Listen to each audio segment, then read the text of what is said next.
यह कहानी केवल एक युद्ध की नहीं, बल्कि हक और बातिल के बीच उस महान मुकाबले की है, जहां नबी करी सल्लल्लाहु अलैहि वसल्लम के नवासे इमाम हुसैन रजी अल्लाहु अन्हु ने अपने प्राण, अपने भाई, अपने बच्चे और पूरे परिवार को अल्लाह के दीन के लिए कुर्बान कर दिया। ये है करबला का वाकया। हजरत इमाम हुसैन रजी अल्लाहु अन्हु नबी सल्लल्लाहु अलैहि वसल्लम के प्यारे नवासे, जब उन्होंने देखा कि यजीद जालिम है, दीन को बिगाड़ रहा है, तो आपने फरमाया, मेरे जैसा शख्स कभी भी जालिम की बैत नहीं करेगा। इसीलिए आप मदीना से मक्का और फिर मक्का से कूफा की ओर रवाना हुए। आपके साथ आपकी बीवियां, बेटियां और छोटे छोटे बच्चे भी थे। लेकिन कूफा पहुंचने से पहले ही यजीद की फौज ने इमाम को करबला में घेर लिया। 7 मुहर्रम से पानी बंद कर दिया गया। बच्चे तड़पने लगे और छोटी बेटी बीबी सकीना रजी अल्लाहु अन्हु रोज रोते हुए कहती, बाबा पानी।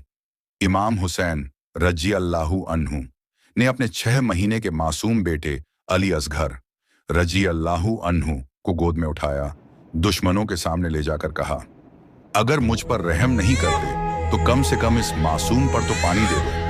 मगर एक जालिम ने तीर चलाया और वह मासूम शहीद हो गए। इमाम के भाई हजरत अब्बास रजी अल्लाहु अन्हु, जिन्हें अब्बास आलमदार कहा जाता है, मश्क भरकर पानी लाए, लेकिन फौज ने उनके दोनों हाथ काट दिए। वह पानी खेमे तक न ले जा सके और शहादत पा गए। इमाम के नौजवान बेटे अली अकबर रजी अल्लाहु अन्हु, जो सबसे अधिक नबी सल्लल्लाहु अलैहि वसल्लम से मिलते जुलते थे, उन्होंने जंग में बहादुरी दिखाई, मगर आखिरकार उन्हें भी जालिमों ने शहीद कर दिया। शाम के वक्त इमाम हुसैन रजी अल्लाहु अन्हु अकेले रह गए। आपने अल्लाह की रहमत पर भरोसा करके जंग की।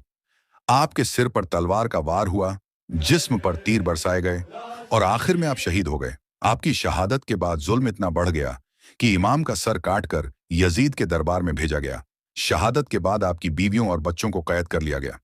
बीबी ज़ैनब रजी अल्लाहु अन्हु ने सब कुछ अपनी आंखों से देखा, मगर उन्होंने सब्र और ईमान का सबक दिया।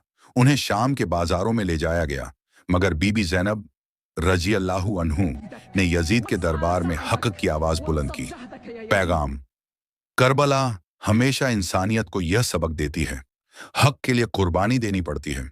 जुल्म के सामने झुकना ईमान के खिलाफ है, और इमाम हुसैन की कुर्बानी हमेशा जिंदा रहेगी।